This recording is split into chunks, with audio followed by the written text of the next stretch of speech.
ஞானானந்தம் ஞானானந்தம் ஞானானந்தம். இன்னைக்கு நம்ம பார்க்க போறது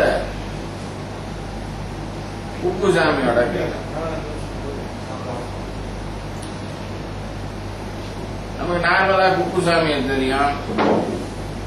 இவன் பேர் குப்பசாமி. டெய்லி மூட்டை தூக்குறான், குப்பை மூட்டையை தூக்குறான். ஒரு இடத்துல இருந்து எடுத்துன்னு போய் லாரியில போட்டு காசு சம்பாதி. ஒரு நாள் எதிர பார்த்தேன், அடா குப்பசாமி சௌக்கியமா இருக்கியா? இருக்கேன் சாமி. எத்தனை மூட்டைடா தூக்குற ஒரு நாளைக்கு? அது எனக்கு கணக்கு தெரியாது சாமி. கணக்கு தெரிஞ்சிருந்தா உன்ன மாதிரி நானும் கணக்குள்ளே ஆயிருப்பேனே. ஏன் குப்பை மூட்டை தூக்குறேன்? சரி, அப்புறம் என்ன பண்ற? இந்த குப்பை மூட்டையா எடுத்து போய் போடுவேன்.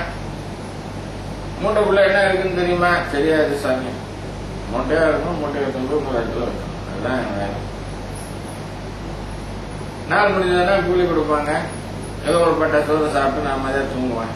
அடுத்த நாள் திரும்பி மூட்டையை தூக்குவேன். இதுதான் என் தொழில். யார் இந்த குப்பசாமி?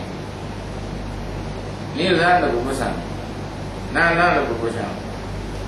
பிறந்ததுல இருந்து இறக்குற வரைக்கும் என்ன செய்யறோம்? புண்ணிய மூட்டையை சுமக்கிறோம், பாவ மூட்டையை சுமக்கிறோம். சுமக்கிறது இங்கேருந்து இறப்பு வரைக்கும் தூக்கம் போறோம்.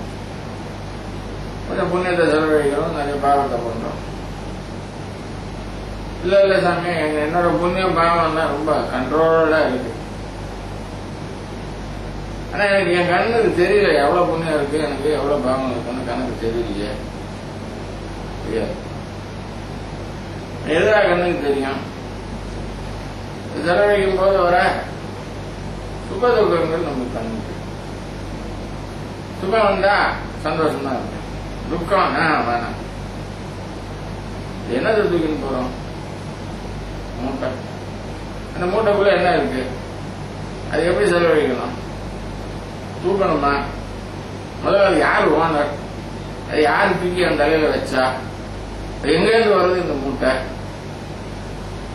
மூட்டை தூக்க இந்த மூட்டை எங்கேருந்து வருதுப்பா நம்ம கேட்க முடியுமா? மூட்டை தூக்கிப்பா இங்க எங்க இருக்குங்க அங்க வைக்கணும். அவ்வளவுதான். அது இந்த ஜென்மத்தில் வந்ததா? இது ஜென்மா, அனு ஜென்மா, ஜென்மா அது ஜென்மா, அனாதி பர்யந்தம் எங்க இருந்து வருது? அது தெரியாதுங்க. ட்ரெயின் எங்க இருந்தா வருது? மூட்டை வந்திருக்கு. இந்த மூட்டை எடுத்து போய் அவங்க இடத்துல சேர்க்கணும். அதுக்கு கொஞ்சம் கூலி கொடுப்பா. அந்த கூலி வச்சுன்னா சுத்தமா சந்தோஷமா இருக்கும். இப்போ எப்படி செலவழிக்க போறோம்? இந்த மூட்டையை நம்ம தூக்கணுமா? கஷ்டப்படுறா சாமி. ஆமா, கஷ்டம் யாரும் பண்றா? இதெல்லாம் வர வாரங்கள்ல இவ பார்ப்போம். சந்தோஷம். ஞானானந்தம் ஞானானந்தம் ஞானானந்தம்.